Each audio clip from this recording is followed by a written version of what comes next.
Giovedì 15 febbraio, buonasera e ben ritrovati al notiziario di prealpina.it.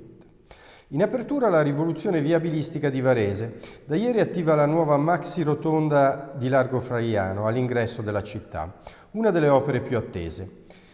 Per comprenderne l'efficacia saranno importanti le prossime settimane. Ci spiega come cambierà la circolazione, quali saranno le ricadute e quali sono le prime valutazioni l'assessore ai lavori pubblici Andrea Civati, intervistato da Michela De Marchi.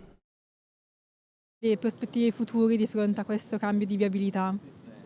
Ma anzitutto la prospettiva è quella di verificare e di vedere come andranno le prossime settimane, che sono cruciali e sono importanti per capire come funzionerà il sistema, se ci sono dei piccoli ulteriori miglioramenti da apportare nel sistema definitivo. In fondo non dobbiamo dimenticare che questo comunque è un sistema di cantiere che avrà la sua versione definitiva fra qualche settimana.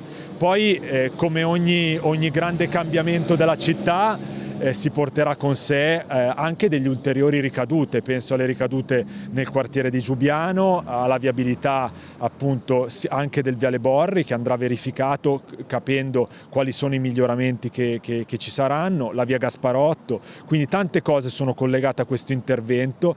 E direi la prima grande novità è quella legata al benvenuto di coloro che vengono da fuori Varese. Questa è appunto la prima immagine che molti si vedranno, un'immagine molto diversa da quella del passato. Sarà importante capire come accoglieranno questo nuovo benvenuto dalla città di Varese. Restiamo in Largo Flaiano a Varese. Questa mattina il banco di prova con il traffico dell'ora di punta, sotto gli occhi del comandante della polizia locale Claudio Veggetti. Sentiamolo nell'intervista di Pasquale Martinoli. Comandante, prima mattinata di debutto di questa nuova viabilità qua in Largo Flaiano, che sensazioni avete?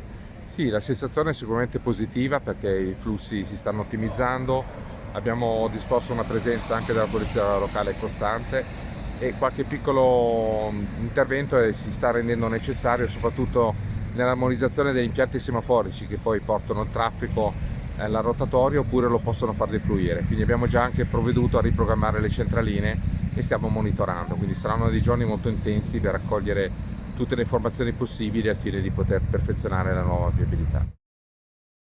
La zanzara che arriva in aereo fa paura.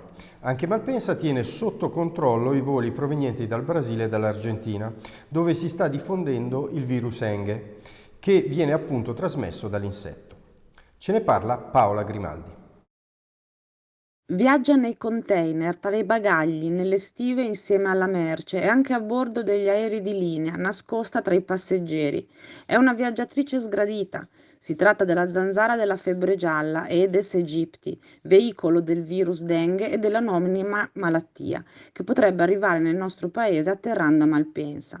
Alla luce dell'impennata di casi della patologia virale che sta scuotendo il Brasile, uno dei paesi in cui questo insetto è endemico, è scattata l'allerta anche in Italia e gli uffici di sanità marittima e aerea e di frontiera hanno avuto l'indicazione di innalzare la vigilanza. Disinfezione dei mezzi provenienti dal Brasile per evitare che questi insetti sbarchino nel nostro paese. Per ora questa specie non è ancora stata documentata in Italia e nel resto d'Europa e per scongiurare che arrivi col suo carico di virus che trasmetta all'uomo con la puntura, i 5 voli che ogni settimana atterrano a Malpensa da San Paolo saranno trattati con prodotti ad hoc.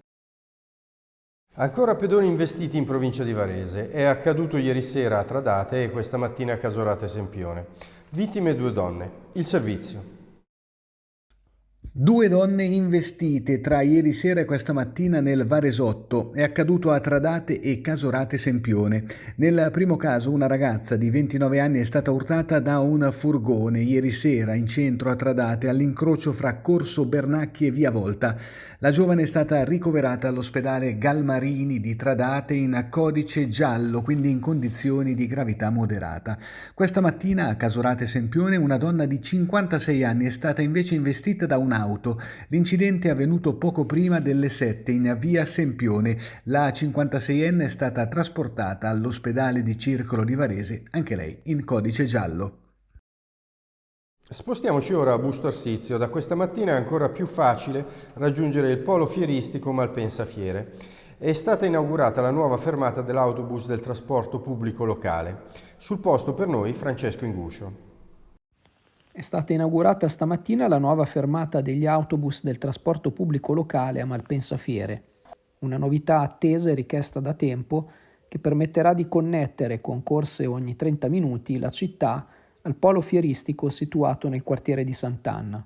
Il percorso delle linee 1 e 11 consentirà inoltre di collegare le due stazioni di Busto. La fermata è stata inaugurata con un trasferimento da Via Foscolo a Malpensa Fiere, naturalmente in pullman. A bordo c'erano tra gli altri il sindaco Emanuele Antonelli e l'assessore alla mobilità Salvatore Lo Schiavo. Questa nuova fermata è un risultato importantissimo, ha sottolineato lo stesso Lo Schiavo. Se vogliamo andare verso spostamenti più sostenibili, dobbiamo investire sul trasporto pubblico locale. Dopo questo collegamento strategico, ha aggiunto il delegato alla mobilità, stiamo ragionando su una rivisitazione di tutte le linee. All'Istituto Commerciale Zappa di Saronno continua la protesta degli studenti. Scopriamo i motivi dello sciopero nel servizio di Roberto Banfi con immagini di Domenico Ghiotto dell'agenzia Blitz. Questa mattina gli studenti dello Zappa di Saronno hanno fatto il bis. Come ieri si sono ritrovati attorno alle 8 davanti all'Istituto Tecnico Commerciale in Via Grandi, ma non sono entrati in aula ripetendo la protesta di mercoledì. L'intento è di sensibilizzare la dirigenza scolastica su diverse problematiche che vanno da una gestione più efficiente degli stage, gite culturali e PCTO, l'ex alternanza scuola-lavoro, ma anche ad un maggior confronto con la nuova dirigenza scolastica. La nuova preside, Angelica De Angelis, come ieri ha raggiunto gli studenti in cortile per aprire un confronto, dando la disponibilità ad un incontro che dovrebbe tenersi la prossima settimana. Il presidio davanti alla scuola è durato un paio d'ore. E ora con Paolo Grosso scopriamo alcuni dei temi principali che troverete su Prealpina in edicola domani. Sì, sul giornale in edicola domani ampio spazio alla cronaca, con particolare attenzione alla nuova viabilità all'ingresso di Varese dopo l'inaugurazione di Largo Flaiano. Poi un approfondimento sui diritti degli animali, con un'intervista a Maria Vittoria Brambilla, un'intervista che anticipa un focus sempre sugli animali che troverete sulla Prealpina in edicola sabato. Ancora gli agricoltori e le loro problematiche, siamo andati a sentire gli operatori in Val Ceresio. Come ogni venerdì poi 6 pagine dedicate a chi cerca e offre lavoro, con un approfondimento sulle difficoltà da parte delle imprese nel reperire figure professionali specializzate. Infine, passando allo sport, vi spieghiamo la trattativa da parte del basket varese con investitori americani. Per ora è tutto, un augurio di serena serata e arrivederci alle 19 di domani per una nuova edizione del notiziario di Prealpina.it.